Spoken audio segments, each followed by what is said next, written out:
Hi hello friends, welcome back. இன்னைக்கு நம்ம சீனிக்கிழங்க வச்சு ஒரு சூப்பரான ஒரு டேஸ்டான ஒரு கிரேவி எப்படி செய்யலாம் தான் பார்க்க போறோம். இந்த கிரேவியை பொறுத்த வரைக்கும் நீங்க சாதத்து கூடயும் வச்சு சாப்பிடலாம், அதே நேரத்தில் சப்பாத்தி தோசை அது கூடயும் வச்சு சாப்பிடலாம். ரெண்டுத்துக்குமே ரொம்ப ரொம்ப சூப்பராக இருக்கும். கண்டிப்பா ஃபுல் வீடியோ பார்த்து ட்ரை பண்ணி பாருங்க. இன்னைக்கு இந்த சீனிக்கிழங்கு கிரேவி செய்யறதுக்கு நான் 1 கிலோ சீனிக்கிழங்கு எடுத்துக்கிட்டேன், மஞ்சக்கிழங்கு எடுத்துக்கிட்டேன். சிவப்பு மஞ்சள்னு ரெண்டெண்ணம் இருக்கு. நான் மஞ்சக்கிழங்கு எடுத்துக்கிட்டேன். சீனிக்கிழங்கு பார்த்து வாங்கிக்கோங்க. முடிஞ்ச அளவுக்கு முழுசா இருக்கிற சீனிக்கிழங்கா பார்த்து வாங்கிக்கோங்க. மேலே ஓட்டைகள் எதுவுமே இல்லாத மாதிரி, கருப்பு எதுவுமே இல்லாத மாதிரி பார்த்து வாங்கிக்கோங்க. ஏன்னா இல்லைன்னா வேஸ்ட் ஆயிரும். முடிஞ்ச அளவுக்கு நம்ம ஓப்பன் பண்ணி பார்த்தா தான் நம்மளுக்கு தெரியும். அவிஞ்சக்கப்புறம் நம்ம தொலியை உரிக்கும் போது தான் நம்மளால் கண்டுபிடிக்க முடியும். ஓரளவுக்கு நீங்கள் ரெகுலராக வாங்குறீங்கன்னா நீங்கள் ஈஸியாக பார்த்து வாங்கிடுவீங்க. பார்த்து வாங்கிக்கோங்க, வேஸ்ட் ஆயிராம கிழங்கு. கிழங்கு 1 கிலோ கிழங்கையுமே நான் குக்கரில் முதல்ல நல்லா அவிச்செடுக்க போகிறேன்.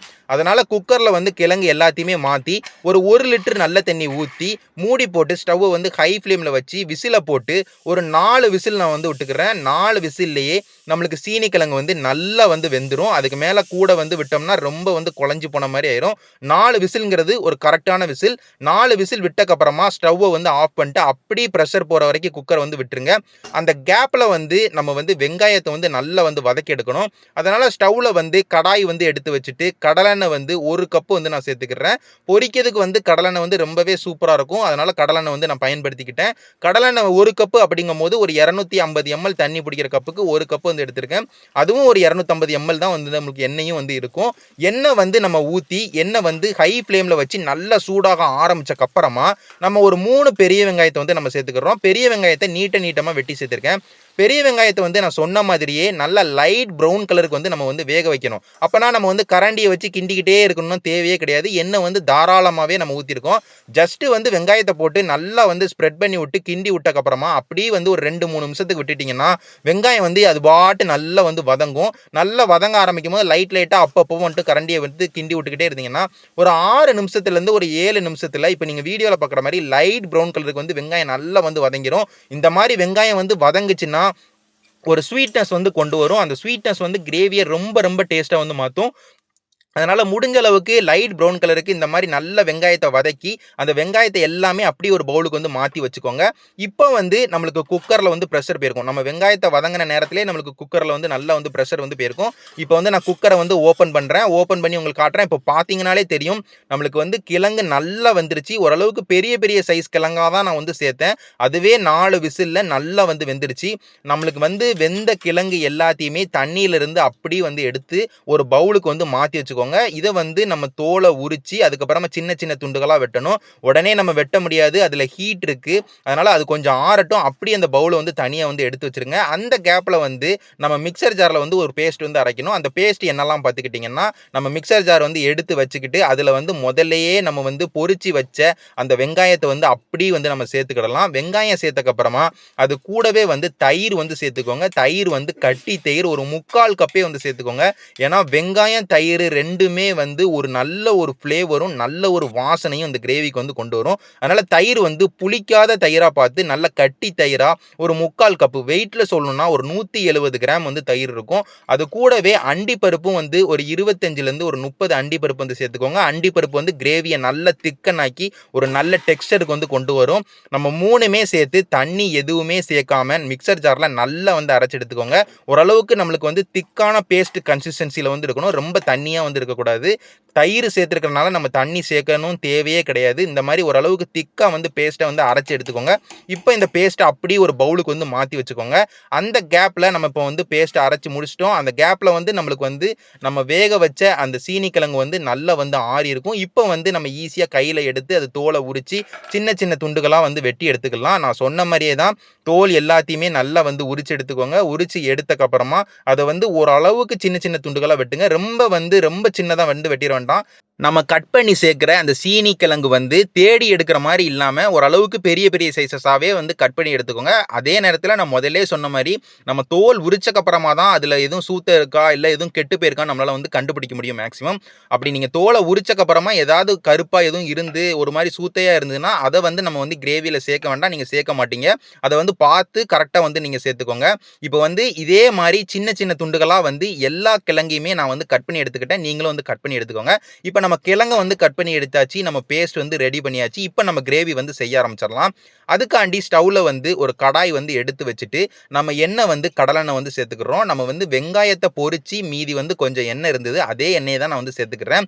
எண்ணெய் வந்து ஒரு 1/4 கப்பு வந்து நான் எண்ணெய் வந்து சேர்த்துக்கிட்டேன். எண்ணெய் சேர்த்து எண்ணெய் சூடாக ஆரம்பிச்சக்கு அப்புறமா பட்டை வந்து ஒரு 2 இன்ச் சைஸ் பட்டை வந்து சேர்த்துக்கிட்டேன். கிராம்பு வந்து ஒரு 4 கிராம்பு வந்து சேர்த்துக்கிட்டேன். ஏலக்காய் வந்து பச்சை ஏலக்காய் ஒரு 4 பச்சை ஏலக்காய் வந்து சேர்த்துக்கிட்டேன். கடைசியா பிரியாணி இலை வந்து ஒரு 2 பிரியாணி இலை சேர்த்து ஸ்டவ்வை வந்து ஹை ஃப்ளேம்ல வச்சு ஒரு 1 நிமிஷத்துக்கு நல்ல வாசனை வர மாதிரி நல்லா வந்து வதக்கி விட்டுக்கோங்க. எண்ணெயோட இந்த எல்லா ஸ்பைசஸையுமே நல்லா வதக்கி முடிச்சக்கு அப்புறமா ஸ்டவ்வை வந்து லோ ஃப்ளேமுக்கு மாற்றிக்கோங்க. ஓரளவுக்கு ப்ரெஷர் வந்து நம்மளுக்கு வந்து போகணும். ஏன்னா நம்ம அடுத்து இஞ்சி பூண்டு பேஸ்ட் வந்து சேர்க்க போகிறோம். இஞ்சி பூண்டு பேஸ்ட் சேர்க்கும் போது அது அடி பிடிக்கிறதுக்கு நிறைய வாய்ப்பு இருக்குது கடையோட அடியை. அதே நேரத்தில் அதில் வந்து கொஞ்சம் தண்ணி தன்மை இருக்கிறனால அது வந்து எண்ணெயில் வந்து தெறிக்கிறதுக்கும் நிறைய வாய்ப்பு இருக்குது. எனக்கு ஓரளவுக்கு லைட்டாக தெரிச்சுது. அதனால் ஓரளவுக்கு நம்ம வந்து லோ ஃப்ளேமில் வச்சு தான் இஞ்சி பூண்டு பேஸ்ட் வந்து சேர்க்கணும். இஞ்சி பூண்டு பேஸ்ட் வந்து தாராளமாக ஒரு டேபிள் ஸ்பூன்லேருந்து ஒரு 1.5 டேபிள் ஸ்பூன் வந்து சேர்த்துக்கோங்க. இஞ்சி பூண்டு பேஸ்ட் சேர்த்து ஒரு 2 நிமிஷத்துக்கு லோ ஃப்ளேமில் வச்சு நல்லா வந்து எண்ணெயோட வதக்கி விட்டிங்கன்னா இஞ்சி பூண்டு பேஸ்ட்டோட பச்சை வாசனை வந்து நல்லா வந்து போயிடும். இஞ்சி பூண்டு பேஸ்ட்டோட பச்சை வாசனை போனக்கப்புறமா நம்ம தக்காளி வந்து சேர்த்துக்கிட்டோம். தக்காளியை வந்து நம்ம கட் பண்ணியோ இல்லை வந்து நம்ம முழுசாவோ சேர்க்கலை. தக்காளியை நான் என்ன பண்ணியிருக்கேன்னா ஒரு 3 மீடியம் சைஸ் தக்காளியை மிக்சர் ஜாரில் வந்து அப்படி தண்ணி எதுவுமே சேர்க்காம அரைச்சி வந்து சேர்த்துருக்கேன். தக்காளி வந்து பச்சை வாசனை போகிற அளவுக்கு நம்ம நல்லா வந்து வதக்கி விடணும். அதனால் ஸ்டவ்வை வந்து ஓரளவுக்கு மீடியம் ஃப்ளேமில் வச்சு ஒரு 2 நிமிஷத்துக்கு நல்லா வந்து வதக்கி விட்டிங்கன்னா நம்மளுக்கு தக்காளியோட பச்சை வாசனை போய் நல்லா வந்து தக்காளியிலேருந்து வாசனை வர ஆரம்பிச்சிடும். அந்த ஸ்டேஜில் வந்து நம்ம வந்து ஸ்டவ்வை வந்து லோ ஃப்ளேமில் வச்சு நம்ம அரைச்சி வச்ச அந்த பேஸ்ட் வந்து சேர்த்துக்கலாம். அரைச்சி வச்ச பேஸ்ட் வந்து திக்காக இருக்கிற காரணத்துக்காண்டியும் அதில் வந்து கேஷ்யூ நட் அதாவது முந்திரி பருப்புலாம் சேர்த்துருக்க காரணத்துக்காண்டியும் அது வந்து அடிப்பிடிக்கிறதுக்கு வந்து நிறைய வாய்ப்பு இருக்குது. அதனால் ஸ்டவ்வை வந்து லோ ஃப்ளேமில் வச்சுட்டு நீங்கள் வந்து அரைச்சி வச்ச பேஸ்ட் வந்து சேர்த்துக்கிட்டு லோ ஃப்ளேம்லேயே வச்சு ஒரு நிமிஷத்துலேருந்து ஒரு 1.5 நிமிஷத்துக்கு நல்லா வந்து அந்த தக்காளியோடையும் இஞ்சி பூண்டு பேஸ்ட்டோடையும் கிரேவியோடையும் நல்லா வந்து கிண்டி விட்டுக்கோங்க. நம்மளுக்கு பேஸ்ட் வந்து ஈவனாக நல்லா எல்லா சைடும் ஸ்ப்ரெட் ஆகி நல்லா கட்டியாக வந்து வர ஆரம்பிக்கட்டும். அந்த அளவுக்கு நல்லா வந்து கிண்டி முடிச்சக்கப்புறமா நம்ம வந்து மசாலா எல்லாமே சேர்த்துக்கலாம். மசாலா சேர்க்கும் போதும் ஸ்டவ்வை வந்து லோ ஃப்ளேம்லேயே வச்சுக்கோங்க. இப்போ வந்து நான் பேஸ்ட் சேர்த்து நல்லா வந்து கிண்டி முடிச்சுட்டு நல்லா நம்மளுக்கு கட்டியான டெக்ஸ்சரில் வந்து நம்மளுக்கு வந்து கிடைச்சிருச்சு. இந்த ஸ்டேஜில் வந்து நான் பேஸ்ட் வந்து நான் சேர்த்துக்கிறேன். நான் வந்து மசாலா வந்து சேர்த்துக்கிறேன். மசாலா என்னெல்லாம் சேர்த்துருக்கேன்னு பார்த்துக்கிட்டிங்கன்னா காஷ்மீரி மிளகாய் வத்தல் பொடி வந்து 1.5 டீஸ்பூன் வந்து நான் சேர்த்துருக்கேன். கரம் மசாலா வந்து 1 டீஸ்பூன் வந்து சேர்த்துருக்கேன். மல்லித்தூள் வந்து 2 டீஸ்பூன் வந்து நம்ம சேர்த்துருக்கோம். கடைசியாக வந்து மஞ்சள் தூள் வந்து ஒரு 1/2 டீஸ்பூனுக்கும் கொஞ்சம் கூட கிட்டத்தட்ட ஒரு 3/4 டீஸ்பூன் வந்து சேர்த்துக்கோங்க. அதுக்கப்புறமா உப்பு வந்து ஒரு டீஸ்பூன் வந்து சேர்த்துருக்கேன். பத்தலைனா நம்ம வந்து திரும்ப வந்து சேர்த்துக்கலாம். ஏன்னா தயிர்லாம் சேர்த்துருக்கறனால கொஞ்சம் பார்த்து தான் நம்ம வந்து சேர்க்கணும். உப்பு வந்து 1 டீஸ்பூன் கடைசியாக வந்து சேர்த்து நம்ம அந்த மசாலா எல்லாத்தையுமே அந்த கிரேவியோட நல்லா வந்து மிக்ஸ் பண்ணி விடணும். ஒரு நிமிஷத்துக்கு நல்லா வந்து மிக்ஸ் பண்ணி விட்டுக்கோங்க. நல்ல வாசனை வர ஆரம்பிக்கும். நல்ல வந்து ஒரு ஃப்ளேவர் வந்து கொண்டு வரும். ஸ்டவ்வை வந்து லோ ஃப்ளேமில் வச்சு மிக்ஸ் பண்ணி விடுங்க. இல்லைனா உங்களுக்கு வந்து அடி பிடிச்சிரும். தண்ணி எதுவுமே இல்லை, கெட்டியாக தான் இருக்குது. அதனால் அடி பிடிச்சிரும். லோ ஃப்ளேம்லேயே வச்சு நல்லா வந்து மிக்ஸ் பண்ணி விட்டுக்கோங்க. மிக்ஸ் பண்ணி விட்டக்கப்புறமா நம்ம தண்ணி தான் வந்து சேர்க்கணும். தண்ணி சேர்க்கறதுக்கு வந்து நான் மிக்சர் ஜாரில் அரைச்ச பேஸ்ட்டில் வந்து அந்த பேஸ்ட் வந்து கொஞ்சோண்டு மிக்சியில் இருந்தது. அதில் கொஞ்சம் தண்ணி சேர்த்துக்கிட்டேன். அதுக்கப்புறமா நம்ம மாற்றின பவுலில் வந்து கொஞ்சோண்டு வந்து அந்த பேஸ்ட் இருந்தது. அதுலேயும் கொஞ்சம் தண்ணி சேர்த்து அதையும் அப்படியே நான் கழுவி வந்து அந்த பேஸ்ட்டு வந்து வேஸ்ட் ஆகிடக்கூடாதுங்கிறதுக்காண்டி இந்த 2த்தில் இருக்கிற பேஸ்ட்லேயும் கொஞ்சம் கொஞ்சம் தண்ணி சேர்த்து நான் வந்து அப்படியே வந்து இந்த கிரேவியில் வந்து சேர்த்துக்கிட்டேன். நம்ம சேர்த்துருக்க தண்ணி வந்து ஒரு கப்பு வந்து 2த்துலேயுமே சேர்த்து நம்ம வந்து சேர்த்துருக்கோம். அது போக நம்மளுக்கு வந்து தண்ணி தேவையான்னு கேட்டால் கண்டிப்பாக தேவை. ஏன்னா நம்ம வந்து ஓரளவுக்கு கட்டியாக தான் அந்த கிரேவி இருக்கும். ஏன்னா முந்திரி பருப்புலாம் வந்து ஒரு 25 முந்திரி பருப்பு சேர்க்கும் போது நம்ம ஒரு 3 கப்புலேருந்து ஒரு 3.5 கப்பு தாராளமாக நம்ம வந்து தண்ணி சேர்க்கலாம். நான் தனியாக தண்ணி வந்து ஒரு 2.5 கப்பு வந்து சேர்த்துக்கிட்டேன். கொஞ்சம் கொஞ்சமாக 2.5 கப்பு சேர்த்து நல்லா வந்து மிக்ஸ் பண்ணி விட்டுட்டு இப்போ நீங்கள் கிரேவியை பார்த்தாலே தெரியும் ஓரளவுக்கு திக்கான டெக்ஸ்சரில் தான் இருக்குது. இந்த மாதிரி டெக்ஸ்சர் வந்தக்கப்புறமா நம்ம வந்து உப்பு காரம் எல்லாம் சேர்த்தது கரெக்டாக அப்படின்னு பார்க்கும்போது எல்லாமே கரெக்டாக இருந்தது. நம்ம சேர்த்த காரம் ரொம்பவே கரெக்டாக இருந்தது. உப்பு ரொம்பவே கரெக்டாக இருந்தது. எக்ஸஸாக எதுவுமே சேர்க்குற மாதிரி இல்லை. அதனால் அந்த ஸ்டேஜில் வந்து நம்ம வந்து வேக வச்ச அந்த சீனிக்கிழங்கை வந்து நம்ம கிரேவியோட வந்து சேர்த்துடலாம். சீனிக்கிழங்கு வந்து நம்மளுக்கு நல்லா வந்து வெந்துருச்சு. 100% நல்லாவே வெந்துருச்சு. இந்த நேரத்தில் நம்ம தனியாக கூட சீனிக்கிழங்கை எடுத்து சாப்பிட்லாம். அவ்வளோ நல்லா வெந்துருச்சு. இப்போ இந்த சீனிக்கிழங்கை வந்து இந்த கிரேவியோட நம்ம வந்து ஜெல் பண்ண வைக்க மட்டும்தான் போகிறோம்.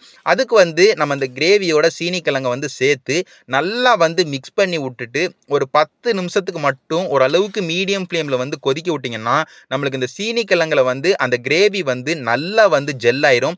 அதே நேரத்துல கிரேவியோட டெக்ஸ்டரும் சூப்பரா வந்து மாறிடும். அதே நேரத்துல அந்த மசாலாவோட பச்சை வாசனையும் போயிரும். எண்ணெயும் நல்லா விட்டு பிரிஞ்சிரும். இது எல்லாமே நம்ம 10 நிமிஷத்துக்கு ஒரு அளவுக்கு மீடியம் ஃப்ளேம், ஹை ஃப்ளேமுக்கும் போயிடாதீங்க, லோ ஃப்ளேமுக்கும் போயிட வேண்டாம். ஓரளவுக்கு லைட் மீடியம் ஃப்ளேம்ல வச்சு நம்ம வந்து கொதிக்க விடும்போது இது எல்லாமே நம்மளுக்கு வந்து நடந்து முடிஞ்சிடும். இப்போ வந்து ஒரு 10 நிமிஷம் கழிச்சு நான் வந்து ஓப்பன் பண்ணி பார்க்குறேன். அப்படி ஓப்பன் பண்ணி பார்க்கும்போது நம்மளுக்கு வந்து நான் சொன்ன மாதிரியே மசாலாவோட பச்சை வாசனை போய் நம்மளுக்கு கிரேவியில் வந்து நல்ல வாசனை வர ஆரம்பிச்சிருச்சு. எண்ணெயும் நல்லா விட்டு பிரிஞ்சிருச்சு. இப்போ நம்ம தனியாக வந்து சீனி கிழங்கை எடுத்து சாப்பிட்டா கூட அது கிரேவியோட நல்லா வந்து ஜெல்லாகி சூப்பரான ஒரு டேஸ்ட்டுக்கு இந்த கிரேவி வந்து மாறிடுச்சு. இப்போ நம்மளுக்கு கிரேவி வந்து ரொம்பவே சூப்பராக வந்து ரெடி ஆயிடுச்சு. கடைசியாக வந்து நம்ம வந்து கஸ்தூரி மேத்தி மட்டும் ஒரு டேபிள் ஸ்பூன் வந்து நம்ம சேர்த்துக்கிடுவோம். அது கூடவே வந்து கொத்தமல்லி இலையும் சேர்த்துக்கிடுவோம். கஸ்தூரி மேத்தி வந்து தயிர் சேர்க்குற எல்லாத்துக்குமே கஸ்தூரி மேத்தி சேர்த்துக்கிட்டிங்கன்னா சூப்பராக வந்து இருக்கும். ஏன்னா கஸ்தூரி மேத்தி தயிர் ரெண்டுமே வந்து ஒரு டிட்டோ மாதிரி 2 பேரும் ஒன்றாவே இருக்கிற மாதிரி இருப்பாங்க. அதனால் நம்ம கஸ்தூரி மேத்தியும் சேர்த்துக்கிட்டோம், அதே நேரத்தில் கொத்தமல்லி இலையும் சேர்த்துக்கிட்டோம். ரெண்டும் சேர்த்துட்டு ஸ்டவ்வை வந்து ஆஃப் பண்ணி விட்டுட்டு மிக்ஸ் பண்ணி விட்டிங்கன்னா ரொம்பவே சூப்பரா வந்து இந்த கிரேவி வந்து ரெடி ஆயிரும். இப்போ நீங்க பார்த்தீங்கன்னா ஓரளவுக்கு தண்ணியா இருக்கும். நம்ம அண்டி பருப்புலாம் சேர்த்துருக்கிறனால நேரம் ஆக ஆக நல்ல கெட்டியாகி ரொம்பவே சூப்பரான ஒரு டெக்ஸ்சர் இருக்கும். ஒரு நல்ல ஒரு ஃப்ளேவருக்கும் வந்து கிரேவி வந்து சூப்பரா வந்து மாறிடும். கண்டிப்பா வீட்டில் உள்ள எல்லாருக்குமே செஞ்சு கொடுங்க. சாதத்து கூடயும் சூப்பரா இருக்கிற ஒரு கிரேவி, சப்பாத்தி கூடயும் வச்சு சாப்பிட்றதுக்கு சூப்பரா இருக்கிற ஒரு கிரேவி, 2த்துக்குமே ரொம்பவே பொருத்தமான ஒரு கிரேவி. வீட்டில் உள்ள எல்லாருக்கும் செஞ்சு கொடுங்க. எல்லாருமே விரும்பி சாப்பிடுவாங்க. நான் இதே மாதிரி இன்னொரு சூப்பரான ரெசிபியோட உங்க எல்லாருமே வந்து பார்க்குறேன். நன்றி.